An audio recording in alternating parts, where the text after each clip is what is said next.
नया DG-ISI तैनात कर दिया गया है। बड़ी तैनाती है वो है जनाब DG-ISI की। लेफ्टिनेंट जनरल आसिम मलिक को नया DG-ISI तैनात कर दिया गया है। इंटरेस्टिंग बात यह है कि इस मरतबा ये जो DG-ISI की तैनाती थी ये बड़े पुरसकून तरीके से हुई। लास्ट टाइम जो कुछ हुआ था, आप जानते हैं कि जनरल फैज़ को जब हटाया गया था और उसके बाद कई दिन तक, कई हफ्ते तक जो है वो टसल चलती रही थी प्राइम मिनिस्टर और उस वक्त के आर्मी चीफ के दरमियान। This time up till now, जब तक ये वीडियो रिकॉर्ड हो रही है, it seems to be a very smooth operation. ये जो कुछ भी हुआ है इसमें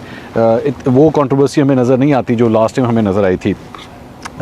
शायद इसकी वजह ये है, ये भी कहा जा रहा है कि पिछले हफ्ते एक बड़ी अहम मुलाकात हुई थी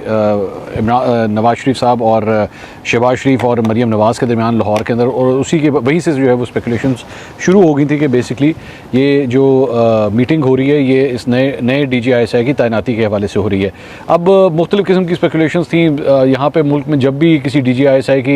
का नाम होता है तो यही कहा जाता है कि हो सकता है कि फ्यूचर के आर्मी चीफ जो हैं वही हों।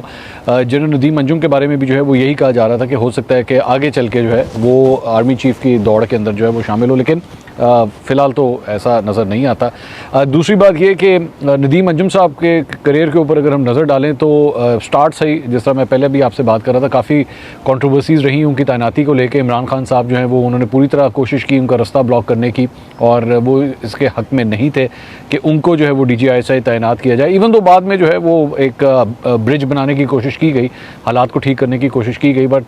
चीज़ें जो हैं वो वैसी नहीं हो सकी। उसके बाद इमरान खान साहब और PTI के हवाले से जो कुछ भी होता रहा, वो 9 मई हो या उसके बाद PTI के लोगों की गिरफ्तारियां हों, लोगों का गायब होना हो, इमरान खान साहब और PTI जो है वो खुल के DG-ISI के ऊपर जो है वो नुक्ताचीनी करते रहे, तनकीद करते रहे, और वो खुल के कहते थे कि वो भी ज़िम्मेदार हैं, आर्मी चीफ भी ज़िम्मेदार हैं, वो इनके ऊपर जो है वो इल्ज़ामात लगाते रहे। बहरहाल अब सूरत हाल ये है कि नए DG-ISI आगे हैं, लेफ्टिनेंट जनरल मोहम्मद आसिम मलिक। आसिम मलिक साहब जो हैं वो, उनका नाम मैं आपको ये बता दूँ कि पिछले कई दिनों से आ रहा था कि शायद अगली तैनाती जो है वो उन्हीं की होगी, इन्हीं को फेवरेट जो है वो करार दिया जा रहा था। इवन दो दीगर सहाफ़ी जो है वो कुछ और नाम भी ले रहे थे, लेकिन आसिम मलिक साहब का नाम जो है, जो हमारे पास कम से कम सहाफ़ती हल्के जिनसे हम राब्ते में हैं या अस्करी हल्के जिनसे हम राब्ते में हैं, वो इन्हीं का ही नाम ले रहे थे। लेकिन ऑब्वियसली मैं स्पेकुलेट इसलिए नहीं करना चाहता कि जब तक ये खबर जो है वो ऑफिशियली अनाउंस ना हो जाए, उस पर स्पेकुलेशंस नहीं होनी चाहिए। तो अब ये ऑफिशियली अनाउंसमेंट जो है वो हो चुकी है कि आसिम मलिक साहब को नया DG-ISI जो है वो तैनात कर दिया गया। थोड़ा सा इनका बैकग्राउंड के हवाले से अगर हम बात करें तो 30 सितंबर से एक तो ये अपनी ज़िम्मेदारियां संभालेंगे, और वो इस वक्त एडजुटेंट जनरल के तौर पे अपने फ़राइज़ सरअंजाम दे रहे हैं, और 30 सितंबर से जो है वो ये अपनी कमान जो है वो संभालेंगे। इससे पहले वो बलूचिस्तान में इन्फेंट्री डिवीज़न और वज़ीरिस्तान में इन्फेंट्री ब्रिगेड कमांड कर चुके हैं। वो अपने कोर्स में एजाज़ी शमशीर भी हासिल कर चुके हैं, और इसके अलावा चीफ़ इंस्ट्रक्टर NDU और instructor command and staff college Quetta भी रह चुके हैं। लेफ्टिनेंट जनरल आसिम फोर्ट लेवनवर्थ और royal college of defence studies के ग्रेजुएट हैं, और इससे पहले वो मिलिट्री ऑपरेशन डायरेक्टोरेट में भी फ़राइज़ सरअंजाम दे चुके हैं। और इनके बारे में जो है वो ये भी बताया जा रहा है कि जनरल फैज़ के हवाले से जो भी इस वक्त कोर्ट मार्शल प्रोसीडिंग्स वगैरह चल रही हैं उसको लुक आफ्टर जो है वो यही कर रहे थे। तो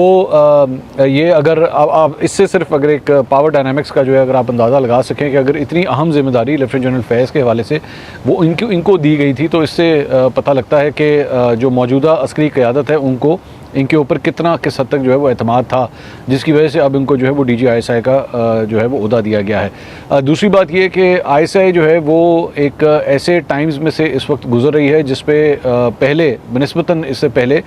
शायद उसको इंटरनल सोर्सेज से जो है वो इतने क्रिटिसिज्म का सामना नहीं होता था जितने पिछले 2-3 साल के अंदर हमने देखा है। ISI से पाकिस्तान के जो बैरूनी मुखालिफ थे वो तो हमेशा नाराज़ रहते थे, जिसमें भारत भी शामिल है, जिसमें अफगानिस्तान भी शामिल है, या अमेरिका को भी इस हद तक जो है वो ISI से इश्यूज़ होते थे। लेकिन इंटरनली जो है वो इसके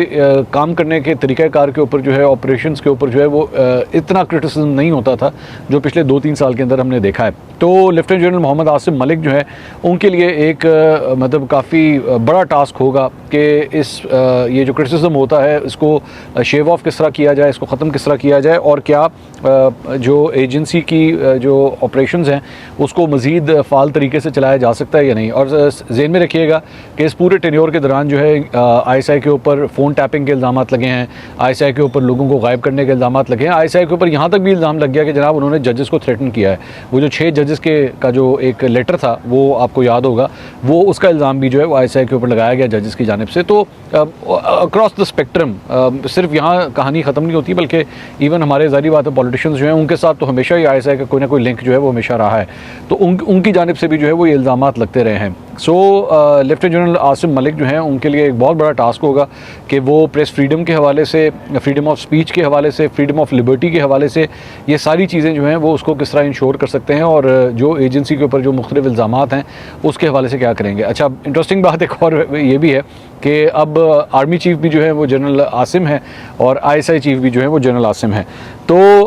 आई डोंट नो, मैं I would like to wait कि इमरान खान साहब की जानिब से जो है वो इनके ऊपर अब किस किस्म का फीडबैक आता है। Would he be happy with this new appointment और या फिर उनका क्रिटिसिज्म जो है वो वैसे का वैसे ही चलेगा। We will have to wait and see that.